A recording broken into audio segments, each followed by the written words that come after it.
I called this lesson Dynamic Awareness for a reason, because I wanted you to understand that dynamics are something you have to constantly be aware of when playing with other musicians or when listening to music. It's really important to be able to hear when something's picking up, when a part is growing and it's getting bigger and you're supposed to play with more intensity, or, and more importantly in many cases, not play as much and play quieter and play really soft. Drummers these days, it seems like no one can play soft, especially some of the new drummers coming up. They never grew up in an environment that required soft playing, and so I see all these drummers who can only play really loud and that's it. And then they go play in church or like a small club where, you know, everything's just happening acoustically, there's not even a PA system, and everyone just complains because the drummer's too loud. And then what happens is people throw big cages around you, especially in churches. People throw big cages around you and put a roof on you, and then they put you in a little room and they say, oh, you can't, you're too loud, so you have to go hang out in the corner in your room. And like, that's not fun at all. And so I think way back when drummers first started playing, you know, there was no PA systems. They didn't even mic the drum set. They just, you know, put it on stage with like a jazz band or something like that, and you had to blend. You had to mix yourself, and you had to make sure that you blended well with the band. And so it's very, very important to be aware of what's happening dynamically. So what I've done here is I've put together 10 different dynamic scenarios. And here we talk about crescendos, decrescendos, crescendoing, and decrescendoing the same bar, unison crescendos, and a bunch of other things. So I'm just going to quickly go through those and show you exactly what it sounds like when there is a crescendo. So that's actually what number 1 is about. Okay, number 1 is all about a crescendo, and I've written it as 16th notes. So a crescendo is when it starts really soft and gets really loud. Okay, so I'm going to play 1 bar of a crescendo and then take 1 bar break. 1 bar of a crescendo, 1 bar break. We're going to do this at 80 beats per minute. I'm just going to play it on the snare drum. And this is something that you can practice all on your own. On a practice pad, you can practice this just on your legs, right with me as I'm playing these. It's really just important that you become aware of this and how important it is for your musicality and your drumming. So here we go. Let's do it at 80 beats per minute.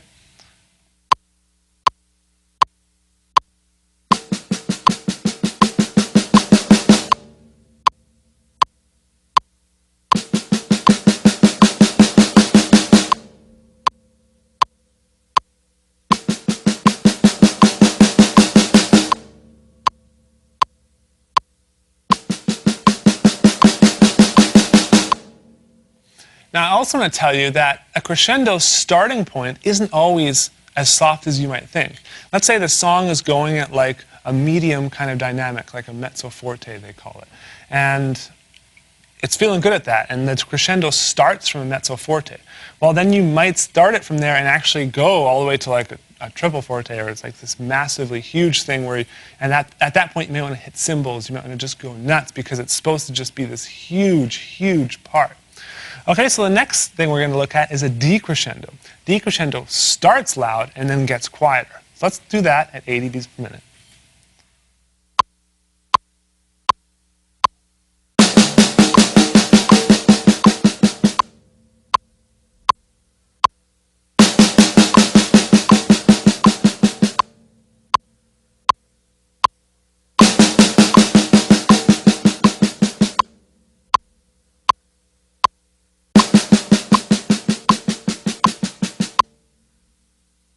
Okay, so at the end there, I actually just kind of started in the middle and then went really quiet. Now, a lot of times these things last over many, many bars. You might have like an 8-bar crescendo or a 16-bar crescendo. In music, they call it a build. That's like a build section. And so they don't always use technical terms like crescendos and decrescendos and stuff like that. So it's important for you to know that. So if you get in a situation that you can actually understand what everyone's saying when they say, we're going to build here, or we're going to kind of slowly bring it down and let the song kind of fade out. Okay, number 3 is a crescendo to decrescendo. Okay, so we're going to get loud and then get quieter, all within 1 bar. So let's try that.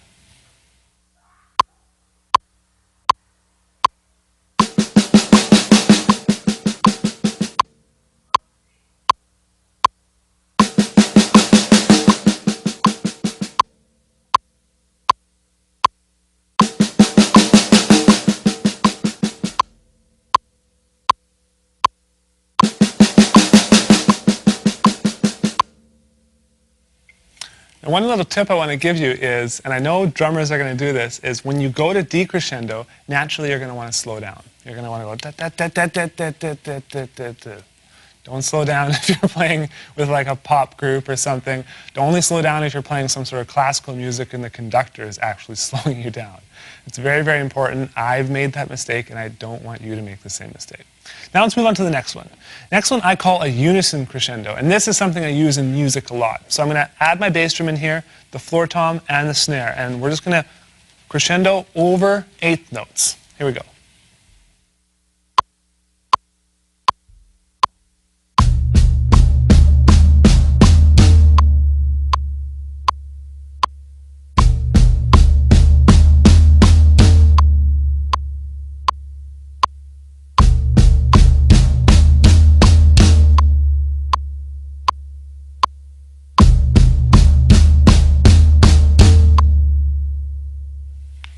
This next one is what I call a one-beat crescendo fill.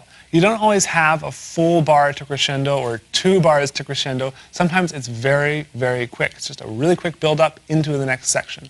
So check out number 5. I basically have a beat, and then on count 4, we're going to do just a simple snare roll and crash into the next bar.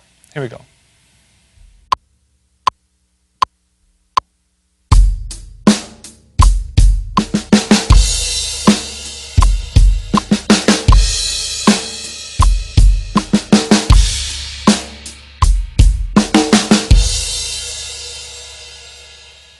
The next dynamic I want to talk about is what I call a high-intensity cymbal choke. And this is when you're crashing the cymbals and you want just a really quick stop, a sharp stop. So it's like a decrescendo that happens within a split second.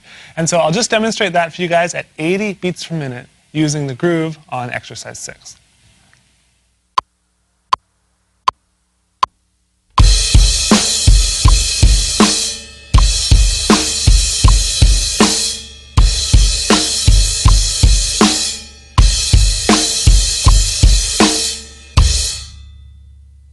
Number 7 is what I call high intensity, low volume. And this is what I was talking about earlier, is when you start slowing down because of the dynamics, that means you have trouble keeping the intensity at that low volume.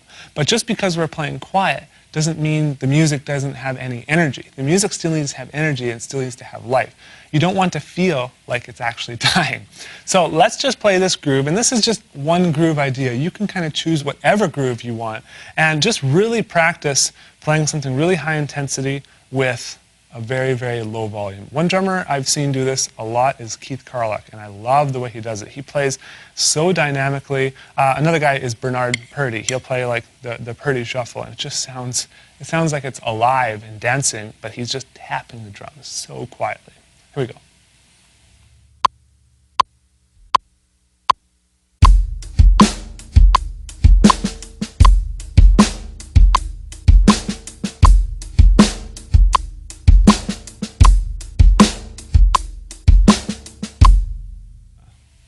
Number 8 is what I call a 16-bar slow crescendo. So what we're going to do is we're going to put the metronome on at 80 beats per minute, and I'm going to practice crescendoing over 16 bars. So think about how far I have to go, right? It's only at 80 beats per minute, so it's not very fast, and over those 16 bars, I have to go from very, very small dynamic into a hopefully huge dynamic. Let's see how it goes.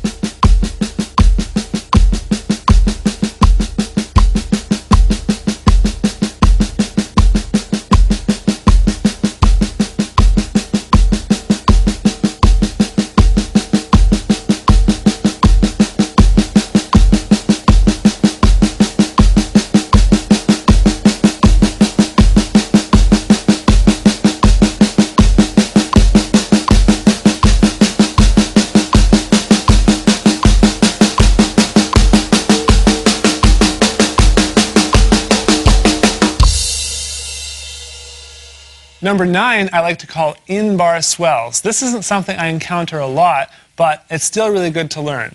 So it's basically like the groove actually has a heartbeat. It goes zun zun sh, zun zun sh, zun zun sh, and it gets louder every single time. So I'll demonstrate it because that's the best way to explain it. Rather than making silly sounds with my mouth, I'll just demonstrate it on the kit.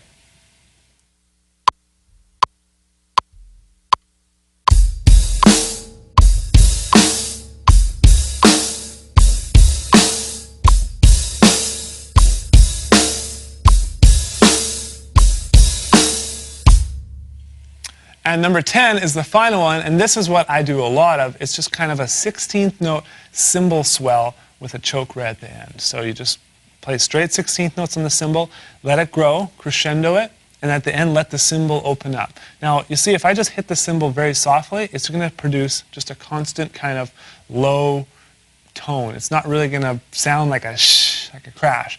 But what I want to get that to after 16 notes is that crash, and then grab the cymbal with my hand. I'll show you how it sounds.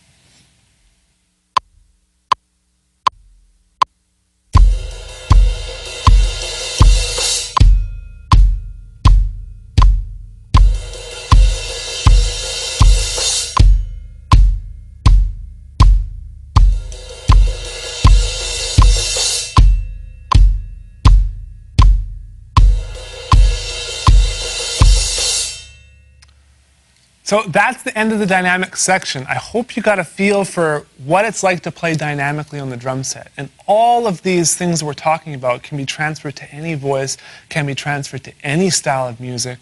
And I need you to actually practice this stuff because honestly, of all the stuff in successful drumming, playing dynamically is what's going to kind of get you hired or fired from your band. If you were just like one volume, it's like listening to a monotone teacher. You know, that doesn't change his voice and constantly talks like this all the time and never changes his voice and never changes the way he actually talks to you. It's boring, it sounds, and no one wants to listen to it. It just sounds horrible. What I'd like for you to do is spend 10 minutes on this every day for at least 1 week straight. Once you feel like you've got a good handle on all these exercises, I'll let you use your judgment and then you can go ahead and move on to the next lesson. But it is very important that you kind of practice all these different tips and techniques that I've been talking about. Once you've done that, you can go ahead and move on to the next lesson.